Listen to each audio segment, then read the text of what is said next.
Baik, yang pertama saya akan menjelaskan mengenai konsep dan pentingnya konseling anak. Jadi, konseling anak adalah proses membantu anak-anak untuk mengatasi dan memahami permasalahan yang mereka hadapi dalam hidup, baik secara emosional, sosial, maupun akademis. Nah, konseling anak ini berbeda dari konseling dewasa, karena fokusnya pada perkembangan anak. Nah, perkembangan anak itu kan unik dan berbeda-beda. Itu akan disesuaikan dengan kebutuhan dari anak tersebut. Terus konseling anak ini juga memiliki tujuan yang sangat penting.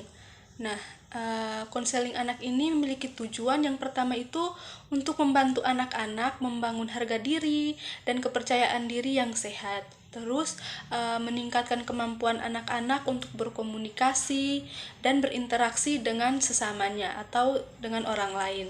Terus mengembangkan strategi coping yang sehat untuk mengatasi kecemasan maupun kegelisahan sosialnya.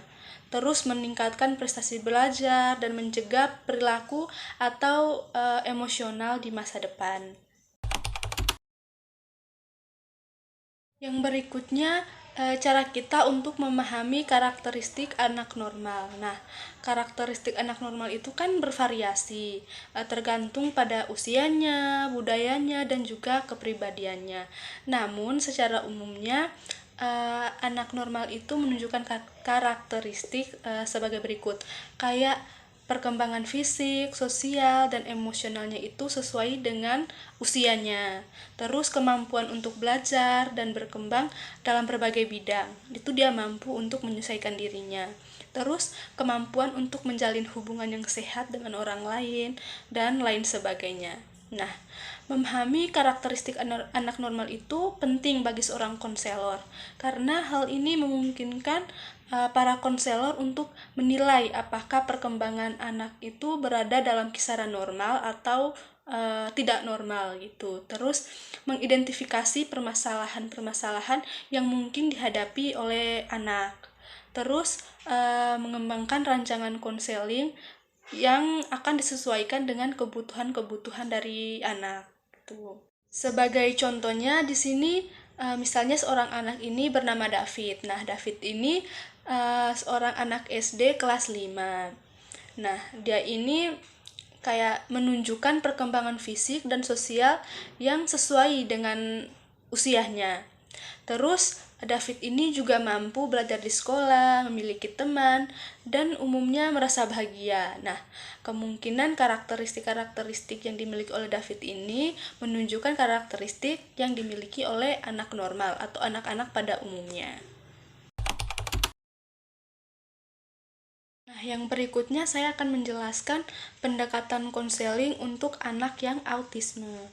Nah, anak autisme itu kan memiliki cara yang berbeda dalam berkomunikasi, berinteraksi dengan orang lain, dan juga belajar. Nah, oleh karena itu, pendekatan konseling yang digunakan untuk anak autisme ini harus disesuaikan dengan kebutuhan mereka yang unik, anak autisme yang unik tersebut. Nah, dari pengertian anak yang autisme tadi, pendekatan konseling yang efektif untuk anak autisme menurut saya pribadi yaitu dengan terapi perilaku kognitif atau CBT. Nah, perilaku kognitif ini membantu anak autisme untuk mengidentifikasi dan mengubah pola pikir dan perilaku yang negatif. Akan tetapi penting bagi seorang konselor untuk memiliki pelatihan khusus, kayak pelajaran-pelajaran khusus untuk menghadapi konseli yang semisalnya seperti anak autisme ini. Nah, tetapi menurut saya pendekatan yang cocok atau terapi yang cocok untuk anak autisme itu adalah CBT. Nah, yang berikutnya adalah membangun kepercayaan diri dalam konseling anak. Nah, membangun hubungan kepercayaan diri antara anak dan juga konselor adalah langkah penting dalam konseling anak. Salah satu teknik konseling yang efektif menurut saya untuk membangun kepercayaan diri antara anak dan konselor yaitu teknik bermain. Itu menurut saya. Teknik bermain ini memungkinkan anak untuk mengekspresikan diri dengan cara yang aman dan juga nyaman. Nah, konselor dapat menggunakan mainan atau aktivitas-aktivitas seni untuk membangun hubungan yang baik dengan anak dan juga membantu anak mempelajari lebih lanjut tentang dunia mereka. Sebagai contohnya di sini penerapannya, seorang konselor anak mungkin bermain dengan anak autisme dengan menggunakan mainan balok. Nah, mainan balok bangunan kayak gitu. Nah, jadi di sini konselor dapat mengamati bagaimana anak berinteraksi dengan mainan dan menggunakan informasi ini untuk memahami cara berpikir dan berperilaku dari si anak.